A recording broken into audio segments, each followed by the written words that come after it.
Zachary Shrewsbury. I served in from 2010 to 2015 infantry. I left as a sergeant.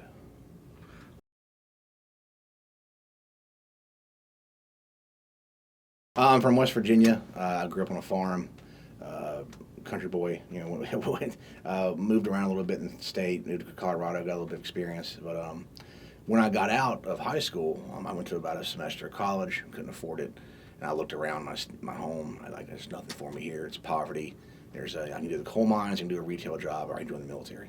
And I have some family history in the military, so I wouldn't look at it. I actually walked into the Army recruiter's office, and I was trying to join infantry there. And as I was walking out, the Marine recruiter was standing there. And he's like, I remember his name was Staff Sergeant Oates. He's like 6'5", and he walked. And I walked out. He's like, "What are you doing?" I'm like, "I'm joining the Army." He's like, "Why?" He's like, "What do you want to do?" I'm like, "Infantry." He's like, and he literally called me a pussy. And he's like, "Why don't you join the Marines instead?" And I'm like, well, me being 18 years old, I'm like, I'm not a pussy. So yeah, I went and signed 5 years in the Marine Corps office. But yeah, really it came down to is I joined because it was kind of a bit of a pride. Also, I didn't see much hope where I was at, so I was looking for a way out, and I figured, hell, I'll fight for my country. Tell us a little bit about where you were in West Virginia and what's going on there. I was in Monroe County, West Virginia, which is a very farm community. There's no stoplights, for instance. But West Virginia has been hit with an addiction crisis, like none other. So the opioid epidemic is even worse now, but even then in 2009, it was already starting to escalate. But now it's even worse now than what has been. There's no jobs in West Virginia. Like I said, that's outside of coal mining and retail jobs. There's nothing there, and it's a hard situation for most people there. So like I said, most people's way out is the military. Most times it's the Army or National Guard. People do that. But like I said, I went the Marine Corps path. Like I said, a lot of this, like my Marine Corps service, put into me a big will to fight. And when I went back to West Virginia, I fight West Virginia every day to make it a better state. We can get to that in a little bit, but yeah, that's it. How that influenced me and what I do now with my work for my own home is big. Right, so tell us actually about, stepping on the yellow footprints. Where did you go to basic training? Talk a little bit about that. Gosh, I went to Parris Island. Geez, that took a minute. I went to Parris Island. I went in a van. I was in a little van, not a bus, and we got there like 1 a.m. Really boot camp wasn't that bad comparatively to the rest of my time. But it was you get out. If you grow up in a I grew up in you grew up in West Virginia. You're used to kind of like hard work, so sleep deprivation and such is not exactly it wasn't new to me. Getting yelled at wasn't new to me, so maybe it wasn't too bad for me. But I could see other kids break down. But it just kind of you go day by day going through it, and but it I formed some lifelong friendships from it. And I had a couple guys follow me from boot camp all the way to the end of into my service, which is pretty wild. I think 2 of them. Followed me all the way through there. We didn't try to do that. They just kept doing it. So, what was it about the Marine recruiter, the message from the Marine Corps, other than just the sheer size of the recruiter himself, that changed your mind from Army to Marine Corps? It was the warrior ethos of it all. It was you grow up knowing the Marines are the hard asses. They're the badasses of the military front line. And I'm like, and he had a point. He said, if you want to go all out, why don't you join us? I'm like, got me there. Fair point. I'm trying to take an easy way out. I don't want to go the easy way out, so I'll do it. And I joined. I went to a fleet anti-terrorism security team for 2.5 years. And I did regular infantry for 2.5 years. But yeah, really, it was just one, the dress blues sell you at first.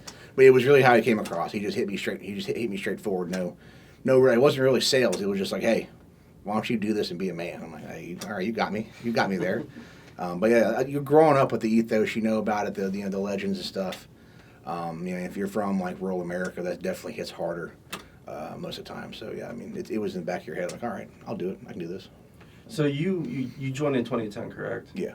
So this was, obviously during the global war on terrorism. Did that in any way influence you into wanting to join the military? And also, yes. Maybe backtrack a little bit.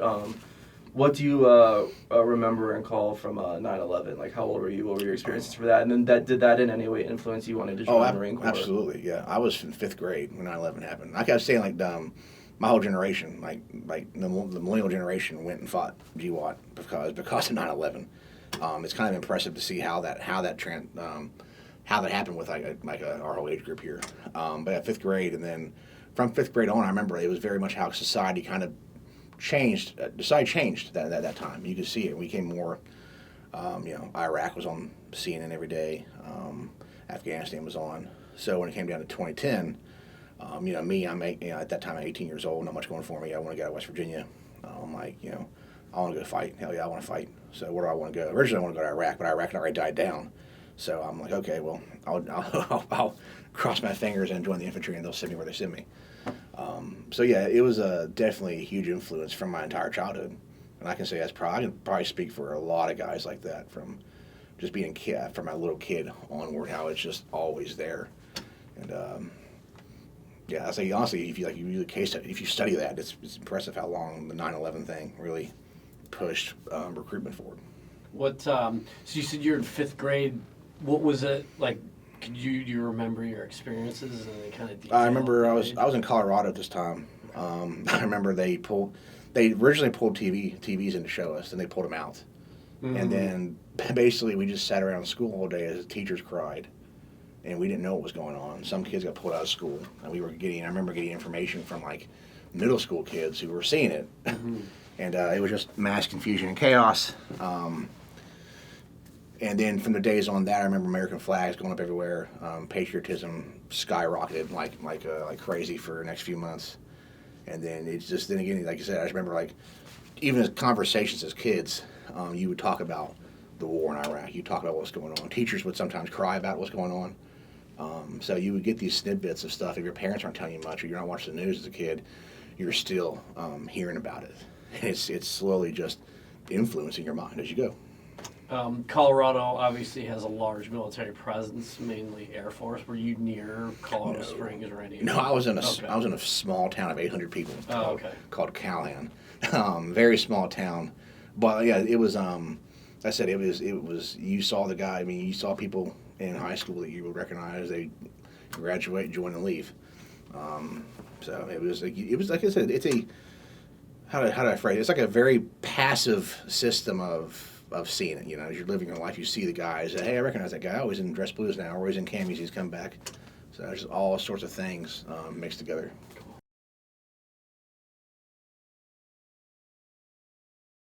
Oh gosh, went to school of infantry. That sucked. East, right? From Camp Lejeune. Yeah. Camp Geiger at the time. Camp Lejeune, one of those. Yeah, school of infantry.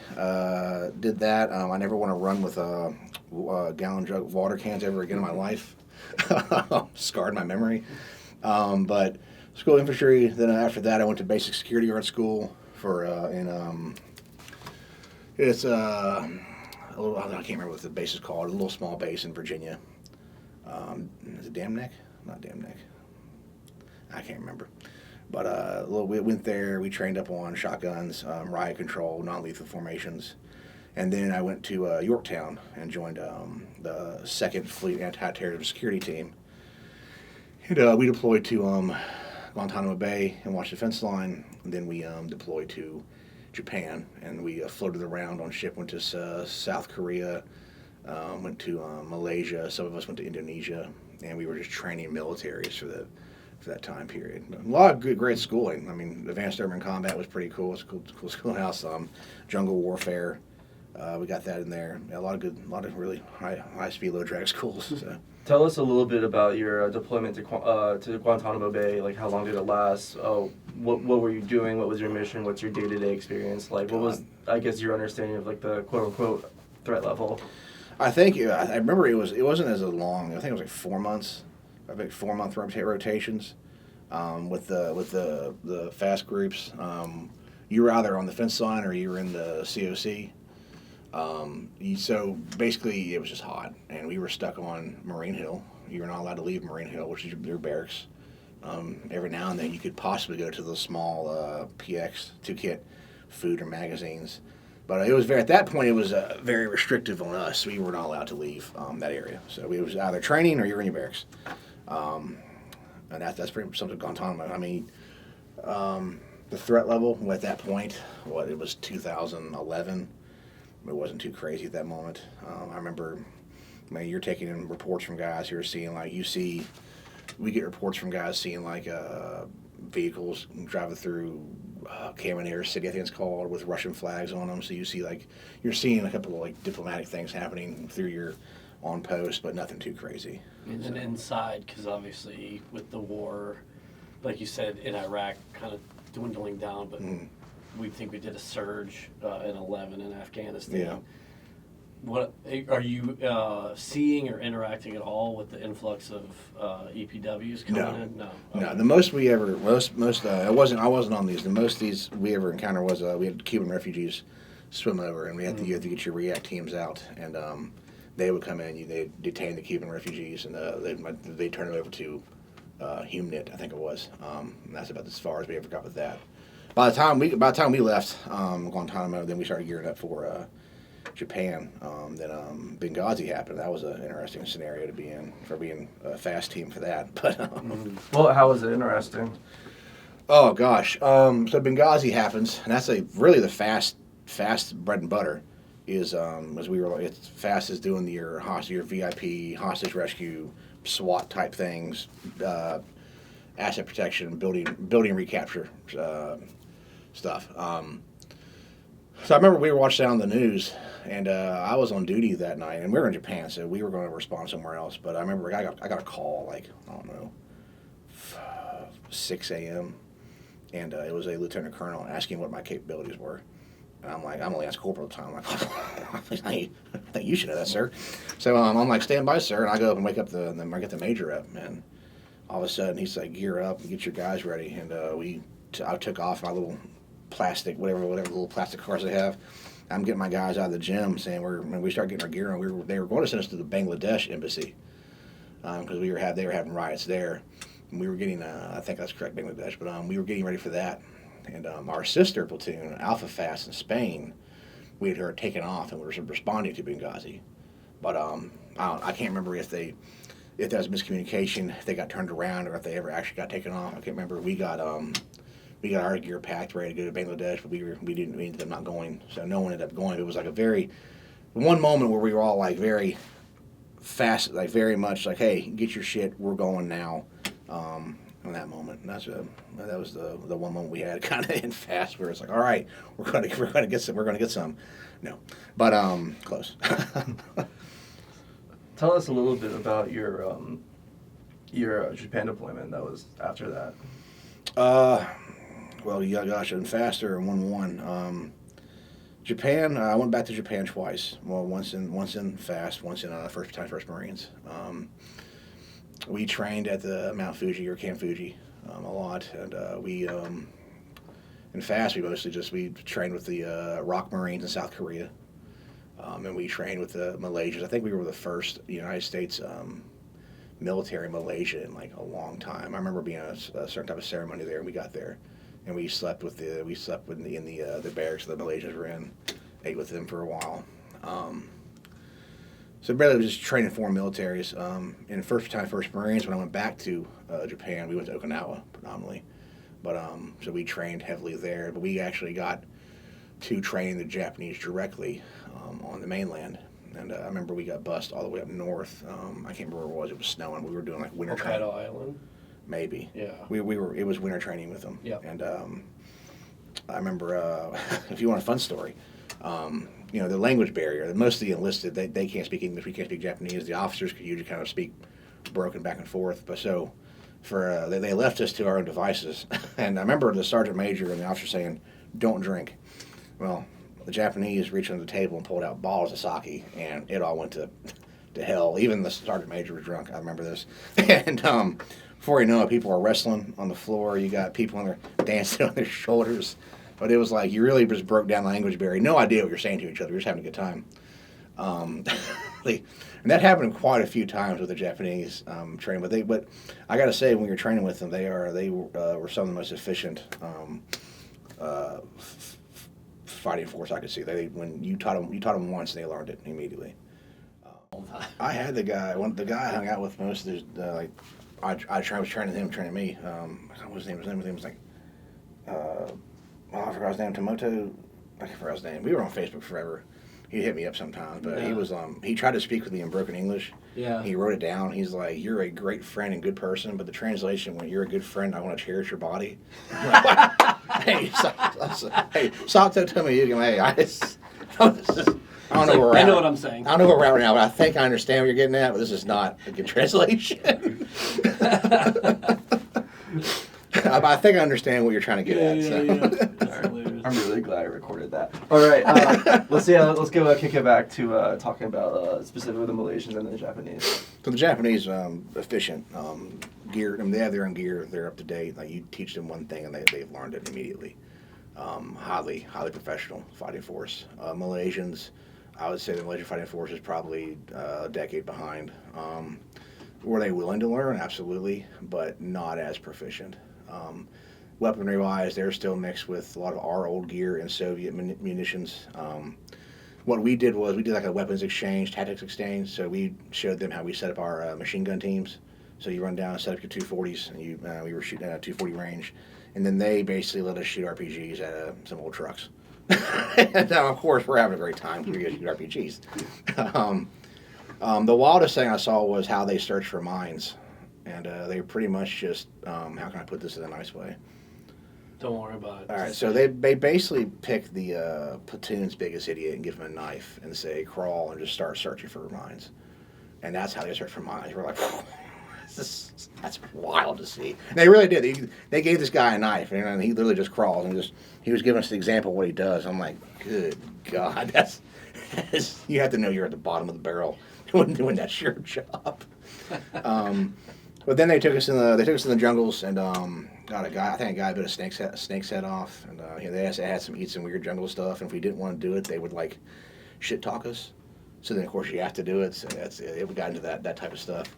They were fun. But yeah, it was I can't remember what it was. But we were like one of the first exchanges that we were one of the first United States military there in a long time, or if we ever were doing that. And we went to Kuala Lumpur for our off time. I might be just saying that city wrong, but we walked around a little bit. Got kind of sketchy in some areas when you get by yourself and they recognize you're U.S. military, and people start like kind of like surrounding you.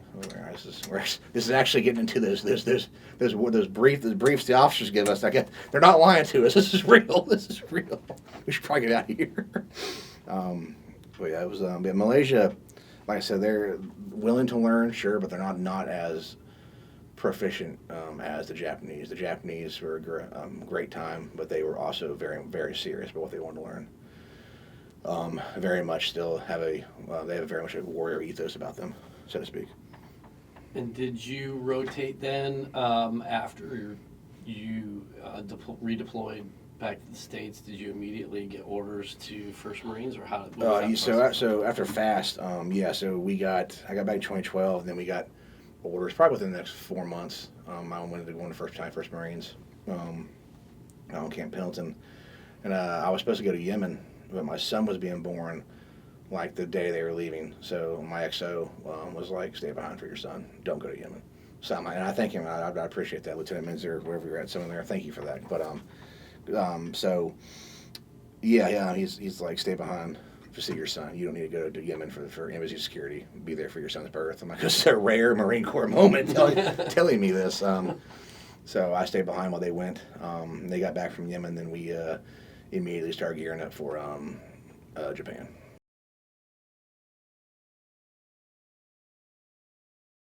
First Marines, we were in Camp Hansen in Okinawa. Oh, okay. Then we did some training in Camp Fuji. Okay. I went to Camp Fuji in both instances. We went to what's that woods called? Is it the Suicide Forest? It's really creepy woods in Japan. I don't know. It's on Camp Fuji. I got some ghost stories for you if you want to talk about that. But yeah, go for it. No, it's weird. It really is, man. It's weird. I was out right here. I'll get one. We're out in this woods in the training area. We've run across some Japanese training, and we were doing patrol ops. So 2nd squad versus 3rd squad. We're hunting each other. We're sleeping, ambushing each other. Fun stuff. But I get sent out on patrol with my team, and we get out there and we start hearing weird things. And I'm being fully serious. We're starting. No, like, what do you mean by weird? Like these Japanese voices, but like little girl voices. Like it's weird. That And is it's getting dark. I'm being serious. Yeah. I'll follow this up with then. So we're in there. We're in my hike grass, but my squad leader at the time, or team leader at the time, was Corporal Hall. He's like 6'7", and he can see above the grass. And we keep hearing like this Japanese voice whispering at us. So we take a knee. We keep like listening. And it gets to the point where he climbs a tree to look around the field because we're getting freaked out. We start yelling, third squad, are you there? Like they're messing with us. And no one's there. So we keep moving, we keep walking. And in our MVGs, we see these 4 figures that come in front of us, but they're not like, MVGs, you can make out a person. These were just like green figures, and they were lined up like this. And we took a knee, and they took a knee. And we're like, wow. And everyone, the other 3 are like, it's the Japanese messing with us. And me being from West Virginia, I'm like, nah, spirits, we need to leave immediately. So I lost that battle, the argument. We decided to flank him, and I was a saw gunner, so I'm firing blanks at what I considered to be demons. And but they get up there, they flank him, and there's nothing there. They're gone from the MVGs. There's no tracks. No one's running through the woods. Now we're freaked out because nothing was there. I kept saying like nothing's there, and finally I can't remember which one, but someone was like, "Hey guys, I'm gonna admit, I'm getting pretty freaked out." We're like, "Yeah, thank God you admitted." We ran back to the patrol like 3 miles. We ran back to the patrol base. We're like, they yelled halt, and we're like, "Shut up, Martz! It's us. I forgot the codes. Just let us back in." They were freaked out. But to follow that up, I went back 2 years later and 1-1, and I was a corporal at the time, and I was running some supplies to a mortar position at night, and I got there, and I can't remember the lieutenant's name, but he came up, and he's like, "Hey, Corporal Shrewsbury." I'm like, "Yeah, yes, sir." He goes, "When you were here last time, did you see and hear weird things?" I'm like, "Oh, yeah. Yeah." And then there's some poor Lance Corporal in the mortar pits there. It's like, "We hear voices in the woods and saw faces." I'm like, "Yeah, you'll get that. You'll get that." And then I drove off, and it was just very ominous with the Humvee lights just painted, and it was like, "Here you are in black." And they were free. They saw stuff too. The same things. Like people going, they'll probably drag me, but that was a real experience I had in that woods. It was crazy. It was creepy as hell. But also, some fun stories from the Marine Corps. I love it. Yeah, that's awesome. Our first battle with the undead. It was weird, man. At least you took the position.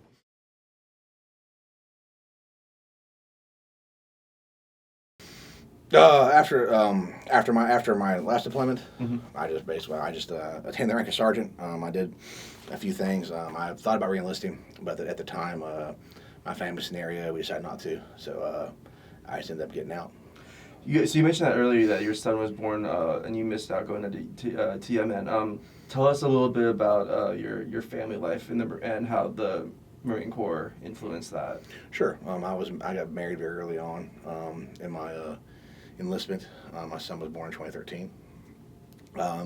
But very much it kept me away from my family a lot because we were always training. So like, and you don't really realize that. And I didn't realize that until like years later. Like really, like as soon as you get out of the field, you have like a week off and you're back in the field again.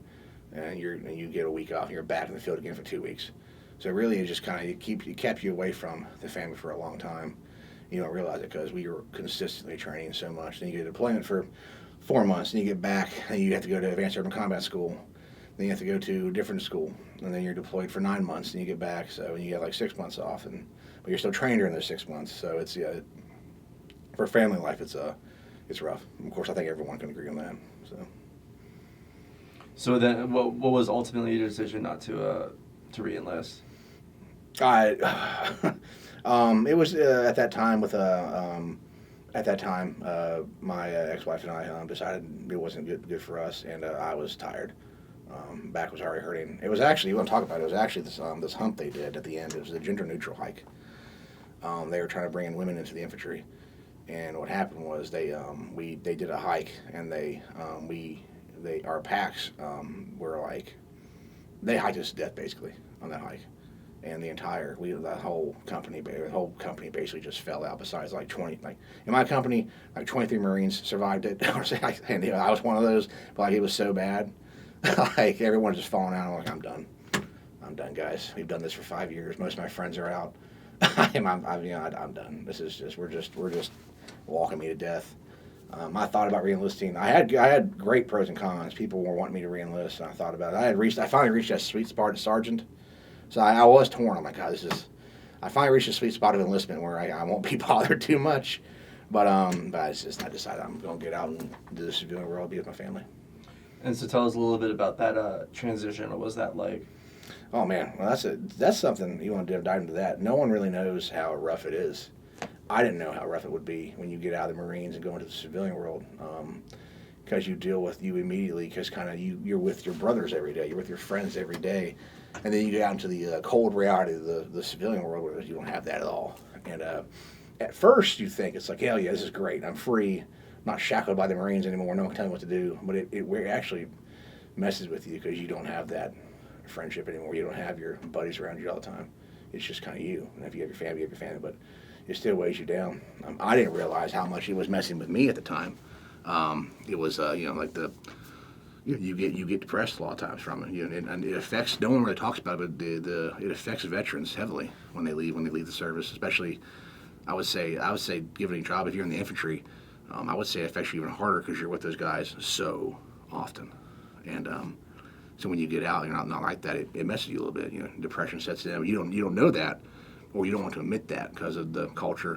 So I know a lot of my own buddies have struggled with the same thing after they leave. Just no one really knows you don't know what's going on, or you don't want to admit what's going on. So. Where'd you when you left the service? Did you go back home to West Virginia? I went to Seattle for a little bit. I worked as an armed security guard there for a little bit.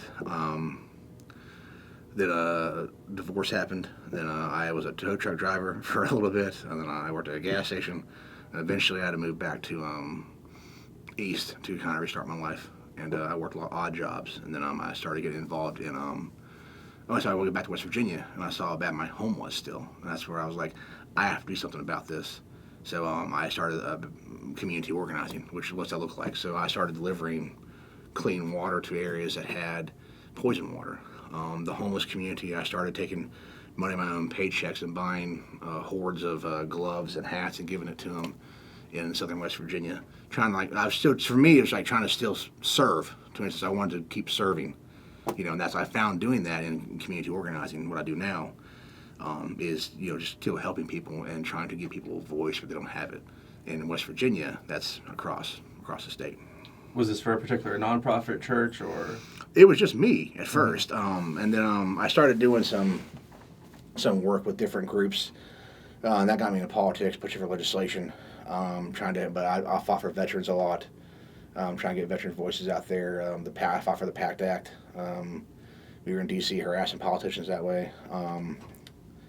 But a lot of my organizing has been very community based, especially now. I've worked on political campaigns. I ran for office myself to stir the pot in West Virginia. But right now I focus heavily on getting people's needs met, and then teaching them, saying, hey, this is wrong. This shouldn't be happening to you. Who's your representatives? And whether it's Republican or Democrat, they're going to be held accountable because they're not doing their job. Like the fact that you don't have clean drinking water in 2025 in your town is absurd. And a lot of this is, like I said, leadership from the Marines have taught me. Lead from the front. And that's all I do. So I will go boots to the ground in your community, and I'll figure out what's going on, and I'll identify the person who wants to be the mouthpiece for your community, and I try my best to make sure you are heard, and that way I can lead the community that I'm not involved in. But now they have someone now that they can fight for themselves, essentially. So you've mentioned previously, I guess there's infrastructure issues as well as the opioid crisis. Like, what are some of the other daily issues that you see with people in your community? The addiction crisis is horrible. It's got a hold on, especially my age group. Like the millennial generation is hit the worst. You have grandparents raising children, but the addiction crisis is not being what's the word for it? It's not being fixed by our state government in West Virginia. It's not being fixed by anything. It's being People are being saved by your community groups, your people who care. A lot of people who are in addiction are veterans as well, and no one wants to acknowledge that. So fighting that, it's everything, man. Really, it's with that you need to have well-paying jobs. We need to have infrastructure issues fixed. It's a lot. So it's really you're fighting an uphill battle constantly. Like right now, I deliver through my nonprofit Bluejay Rising. We do water deliveries into Wyoming County, for instance. But we're also pushing for. We're also doing a lot of flood. We did a lot of flood relief when the floods hit West Virginia. And to give you an example of that, the state government sent 150 National Guardsmen for a 4-county disaster area. And I'm like, 150 National Guardsmen is not enough to do anything. Actually, that's for like one town. So we were running logistics out of a small building in southern West Virginia. I was running water, clothes, supplies, and this is like, once again like how I learned from the Marine Corps to do it is you start doing it and you start delegating things like, hey, line your cars up in my volunteer base, load your cars up. You're going to this holler. You get on a map of your GPS. You're going to this holler. You're going to this town. You're going to this town. Find the volunteer fire departments. Drop up your supplies. Come back, resupply up, and go back again. That's kind of how we did it that way too. I'm rambling right now, but it's it's just to give you an example of what you're looking at for like West Virginia. It's the people are saving themselves right now, and that's as good as that is happening. It's bad the fact that it is happening because it needs to be more, not just me and your everyday people. So you mentioned, the isolation a lot of veterans feel upon leaving the Marine Corps, and also as well as their influence from the opioid crisis. What are some of the other major issues that veterans are currently facing upon leaving the services? Jobs. I mean, like I said, for me, I was a trigger puller, and my resume didn't exactly translate to anything that went well. I went to armed security. So for me, I had to carve out my own spot. And that's why I'm trying to show you have to, if your resume doesn't translate to the civilian world well, you have to start carving out something. You don't have to be just a security guy. You don't have to work retail. I was selling guns at a Rural King in 2020, 2021. And I got tired of doing that. So that's when I started community organizing. I started getting involved in politics. And then by 2023, I launched a U.S. Senate bid. So, I mean, if I could do that, so can a lot of people. A lot of guys do that. So I'm trying to show that you can do it. You don't have to fall into these slots of getting into addiction because you're trying to escape. You're trying to escape your life. You're missing your brothers. Find a purpose that keeps serving. You're still serving your country by trying to make it better. Essentially, that's what I'm trying to get at. Tell us about starting your nonprofit. Like actually getting the. I guess what was your process of creating it, and then how has it grown since then? Sure. So after my U.S. Senate run, I was left with a vast network of volunteers and people who want to do things. So we formed Bluejay Rising, and through my fundraising apparatus, part of my old campaign staff, we brought them onto that, formed that, and we started doing mutual aid across West Virginia, like I had been doing, but now in more mass. We're very focused in the coal fields of West Virginia, but we're trying to expand across the state. We've done actions in Morgantown. We help other people out. A lot of it has been flood relief, because that's what West Virginia keeps getting hit by floods. But we do a lot of voter registration, and we've done a couple of town halls where we're trying to get people to, like the water scenario in Wyoming County, West Virginia is, you get a town hall together, you get people together, and basically you're telling them, we brought in water people to test the water, and you show them like, hey, your water is actually poison. This is going to give you cancer in the next 10 years. People are going to die from this, and it's from old mines, which is leaking into the underground system. It's leaking in. It's just so complex. Now you have to push for lawsuits against the mines. You're trying to help with that. So really, it's a lot of moving parts, but we're all involved trying to get these things fixed in these communities. And if you raise enough fuss, which we are, eventually you'll get that politician who doesn't want to acknowledge anything. He has to start acknowledging everything because he's going to start he might get primaried. His votes are going to start getting affected, and that was my whole goal. Is you have to start hitting them. It's a strategy. You have to start hitting them in their wallets and their voters and their voter block, and they'll start listening to you. You can complain to a politician all day, but they're not going to care until you start hitting them where it hurts. And that's what we kind of do through a lot of community engagement, meeting needs, rounding people up and saying, that's who's causing this problem. Let's hold his feet to the fire and let's fix some things. And so far, we're having some success. We're only 10 months old, but we're expanding quick and we're doing all the work. Tell us a little bit about your state senate run, or was it like It was U.S. Senate. U.S. Senate? Yeah, US I go big, you know. All right, yeah. Tell us about that. Oh man, that was me being frustrated with how West Virginia is. So I decided to run for U.S. Senate. It was against Joe Manchin, but he dropped out of the race. I don't know, maybe he was scared. I don't know, but he dropped out of the race. Someone else picked in it, and basically I did a 55 county tour across West Virginia, talking about talking about me as a veteran, talking about what I believe in, how I think we can fix the state. And then I started in October of 2023. Actually, I planned it longer than that, but my launch in October 2023, and it ended in May of 2024. But it was a hard-fought campaign.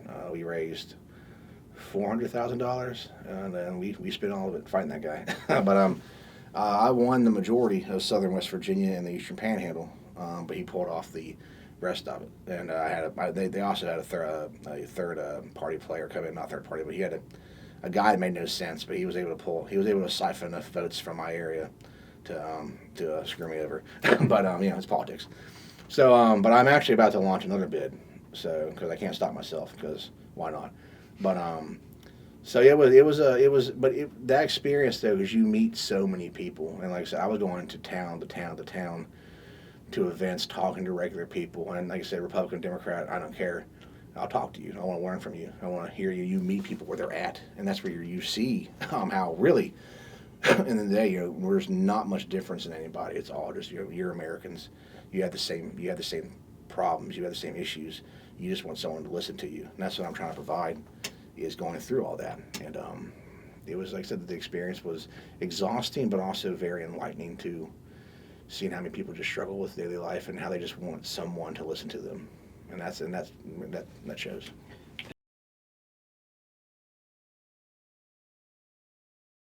When I wanted to enter the Joe Manchin's race, I knew no one was going to primary him, right? No one's going to do it because I know how the politics works. Now people are afraid of Joe Manchin. At that time, he was the most powerful man in America. And I remember sitting there with some of my friends. I'm like, he's just a man, just like me. Who are you? I'll challenge you. And we did. And I went right at him. Then he dropped out. But like I said, it was, he knows who I am. But that absolutely came from a lot of the Marine Corps experience when I was taught, you lead from the front. And if you're going to do it, you're going to do it aggressively. And you don't fall back. You do this. So we went all the way out. I was at balls to the wall. We went hard to it, and I'll keep doing it. And your experiences, obviously, the Marine Corps is sort of the quintessential melting pot. Your willingness to go beyond just the people who think like you. Talk a little bit about your time in the Marine Corps, the types of people that you experienced. Sure. In contact with international and within just your I think the Marine Corps, I hear different experiences across the board. My experience was I saw the Marine Corps solve a lot of societal issues by mashing people together that usually wouldn't be. There's that joke where you see a guy from the city, you see a cowboy and a redneck and someone else hanging out together in California. They're Marines. Otherwise, you never see it happen. But the Marine Corps breaks down those cultural barriers, from my experience, very well.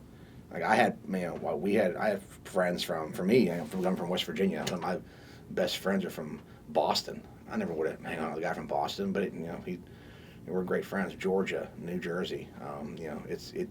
It breaks a lot of things down culturally. And I think the Marine Corps does a very good way at that because it builds that brotherhood concept. We all bleed green. And then, it gave me the experience of culture. I was able to leave America and see Japan, different cultures, and it gave me that ability to, it opened my mind to a lot of things. I wouldn't have, like I said, without the Marine Corps, I wouldn't have had that. I'd still be in West Virginia, not knowing what other places were like, probably. So the Marine Corps did benefit me in very many ways, and seeing how different people live, different cultures inside America, and also foreign cultures. So it was a very, very big benefit from my perspective.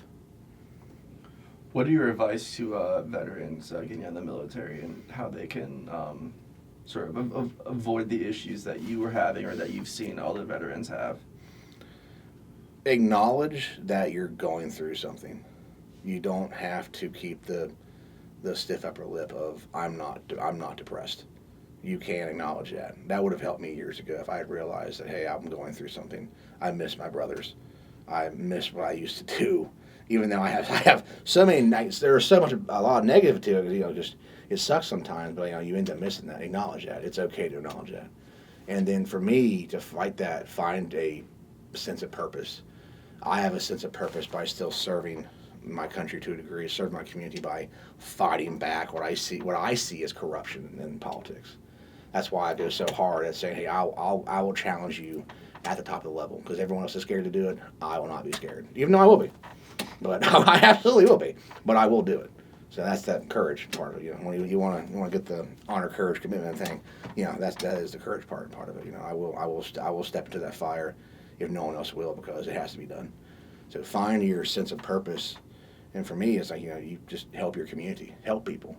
I think a lot of guys who join ultimately would like to help people into the day too. Just find that purpose. If it's not for you, it's not for you. But I think that would help some guys out. You don't have to fall into drinking addiction, and you don't have to just do security guard jobs or start a 50th coffee company. You can do other things. What are also your advice to those who potentially might be interested in joining the Marine Corps?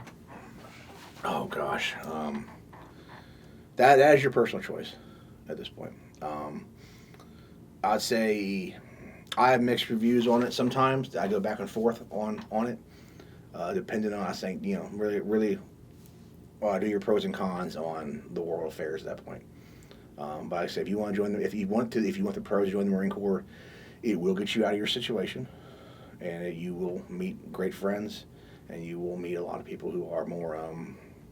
You will experience more culture, and it will give you a brotherhood if that's what you long for. So I go back and forth on that. But like I said, if you want the pros of it, that's the pros I have. Is that it'll give you a sense of family. It can get you out of. It will get you out of the poverty that you're in, and yeah. What are the cons? The cons are what you want to believe on the cons, what you want to believe on the political field of it all, and what you want to fight for, really. Like I said, what you believe you're going to fight for that's up to you. My views have gone back and forth on that for a long time. So the cons are, you just need to understand what you're getting into. So research it. That's where I'm at with that. I'm not trying to ruin you off. I'm not trying to get you off things, but it's just really research what you're getting into. Like for me, 19 years old, I'm all about Afghanistan and Iraq. Hell yeah. And then do a lot of research. Nowadays, I'm like, I'm not into Iraq anymore. So it's that's where just research it. And if that's what you want to do, that's what you want to do.